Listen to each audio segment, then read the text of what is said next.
Hey guys, this is Mr. JMoney1352, and I joined I did that new bypass thing. I tried it out, and it worked. I don't know what, but I went and I got modded secondaries, which is weird. I got all pro, I got all colors, but I did not get all guns.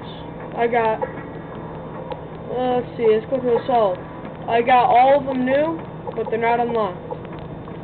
That's kind of weird. I also did not get level 70, which is also weird. Kill streaks, didn't get any of that, but I did get all these titles.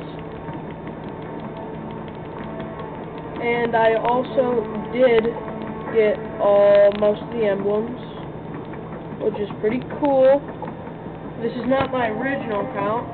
This is my friend's clan. Check him out on YouTube. His is light, just like that light, but his is mods. Hold on 1 second.